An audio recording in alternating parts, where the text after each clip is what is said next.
In this PowerPoint, we're going to discuss the structure of the cell membrane. Cell membranes are made of phospholipids, and what's special about phospholipids is that they have a phosphate head, which is hydrophilic, which is able to mix with water, and fatty acid tails, which are hydrophobic, which do not mix with water. And because of this, phospholipids will actually arrange themselves together into membranes. And they will form something called a phospholipid bilayer. So here we have all the phosphate heads pointing out towards the water and all the hydrophilic tails pointing inward away from water. So again, if we take a look, this is more of a molecular view of a cell membrane. Each one of these things is a phospholipid.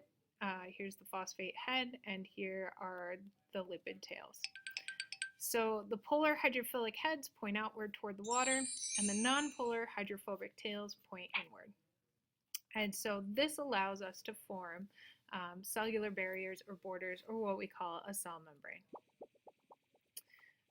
And because of this, anything that is lipid-based can easily pass through our thick nonpolar hydrophobic tails. But things that are polar, like sugars, are going to be repelled by this area in here that is hydrophobic, the area with the tails. Also things like water, salt, so things that are polar or charged have a difficult time crossing the membrane because of the hydrophobic tails that make up the core of the membrane. So we say that these molecules, sugar, water, salt, waste, things that are polar or charged, are going to be impermeable, meaning unable to pass through our lipid membrane. So cell membranes separate the living cell from its aqueous environment. So it's what actually creates life, is this cell membrane. It separates the interior of the cell from the exterior around it. It's a thin barrier. It's only about 8 nanometers thick. It controls traffic in and out of the cell, so it allows some substances to cross more easily than others. So things that are hydrophobic are more easily able to cross. Things that are hydrophilic have a much more difficult time crossing our cell membrane. So permeability to polar molecules. Permeability means the ability for a molecule to cross or penetrate a cell membrane. So membranes become semi-permeable via something called protein channels. So protein channels act as little doorways through our cell membrane, and each of these protein channels is going to be very specific to the type of molecule that it will transport across this membrane. So we will have some channels that will move sugars across the membrane because, again, sugars are polar and not able to directly cross through the membrane. We have ones that will transport amino acids or water. Specifically, this type of protein channel is called an aquaporin. We will have ones that will move salt ions and waste, things like ammonia. So cell membrane is more than just lipids. There are other components that are embedded into our phospholipid membrane in addition to the phospholipids and create the semi-permeable channels. So proteins, for example, are embedded into our cell membrane that allows for materials to cross. So if we take a look at our phospholipid bilayer, we can see that there are proteins that are completely embedded. So these little purple blobs represent proteins, and most of these proteins that embed themselves in the membrane are going to serve as channels to move materials across the membrane. So why are proteins the perfect molecules to build structures in the cell membrane? Well, if we remember, some of the amino acids that proteins are built from are, so if we take a look, all these R groups are C's and H's, so are these polar and nonpolar? So these are going to be nonpolar and hydrophobic, and so the part of the protein that is embedded in the membrane are going to be mostly made of these amino acids. Whereas these over here, these amino acids, if we look at the R groups, all have polar functional groups like hydroxides or amine groups hanging off. So they're polar and hydrophilic. The part of the protein that's going to stick out of the membrane is going to be made mostly of these amino acids. And therefore we can get our protein nicely embedded within our membrane. So this region here in red would be made of mostly hydrophobic amino acids, and this area of our protein up here is going to be made mostly of hydrophilic amino acids. So within the membrane are going to be our nonpolar amino acids, our hydrophobic amino acids, and it anchors the protein into the membrane. On the outer surface of the membrane, we're going to see our polar amino acids, which are hydrophilic, and extend into the extracellular fluid, meaning the fluid around the cell, and they also extend into the cytosol, also known as cytoplasm, which is, again, mostly water.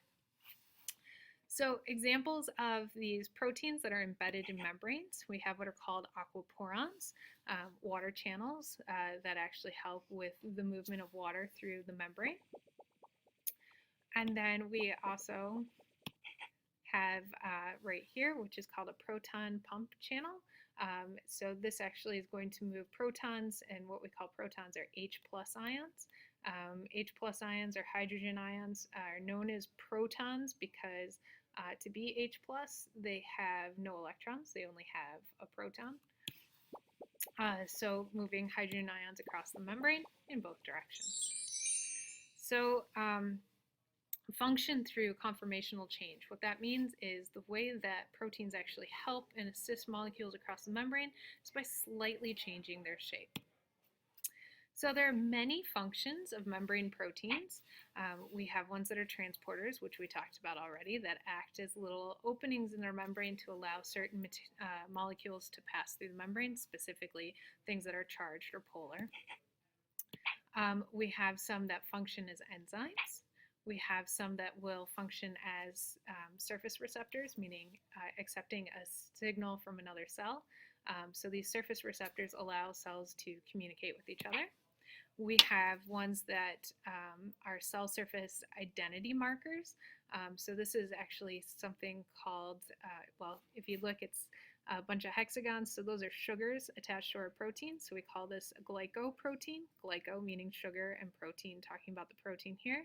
And this actually gives identity to the cell membrane, and it's called it's known as an antigen. So antigens are fingerprints for the cell. Every cell has its own unique pattern of these carbohydrates on the surface. And this is how the body can tell cells that are self cells, meaning part of you, versus invading cells, bacteria that come in. We have proteins that act as adhesion proteins. This helps cells stick together and form things like cell junctions. And then we also have proteins that attach to the cytoskeleton. So proteins determine the membrane's specific functions. Cell membranes and organelle membranes each have unique collection of proteins. So every single cell has its own unique set of proteins that will determine the function of that cell. There are classes of membrane proteins. We have what are called peripheral proteins. Peripheral meaning on the periphery or on the edge of the cell. So these are going to be proteins that are specifically on the surface of the cell. So we would have a peripheral protein here. And then we also have ones that are called integral proteins. These are proteins that are going to be integrated through the membrane. So channel proteins would be an example of that. We also sometimes refer to this as a transmembrane protein. Trans meaning across the membrane. Right there. So cell membrane must be more than just lipids. This was actually proposed in 1972. And we came up with what we call the fluid mosaic model of the membrane, that instead of the membrane being one continuous piece all made of lipid, that there's actually lots of components to the membrane, kind of like how a mosaic is made of a bunch of little tiles that make a big picture. The membrane is made up of phospholipids and proteins and other molecules that assemble together to make a membrane. So if we take a look, here's our membranes. There's lots of different molecules, not just phospholipids. So if we take a look, out here's down below is the cytoplasm. Up here is the extracellular fluid, meaning the exterior of the cell.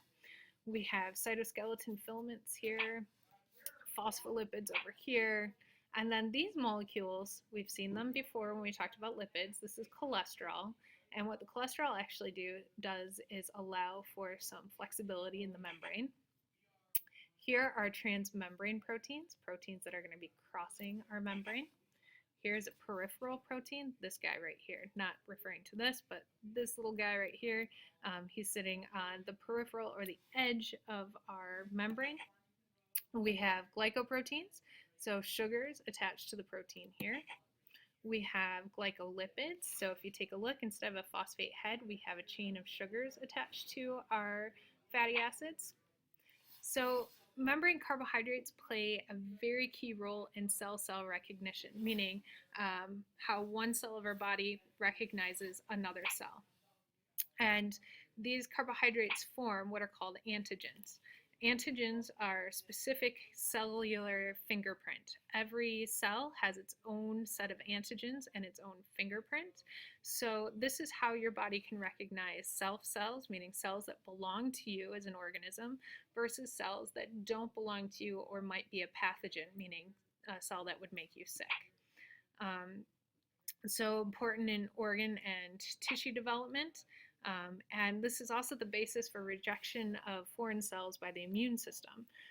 So when people get tissue donations or organ transplants, one of the things that they have to do is they have to make sure that the donor, someone who's going to be giving the organ to the person who needs the transplant, is a quote match. And when they're talking about is the donor or is the person a match for the transplant, what they're talking about is, does the antigen pattern fit closely enough to the person that you want to give the organ to?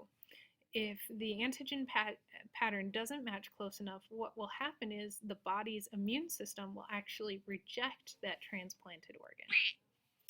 So that's all I have to talk about in terms of the structure of cell membranes. Our next PowerPoint will talk about how specifically materials move across membranes.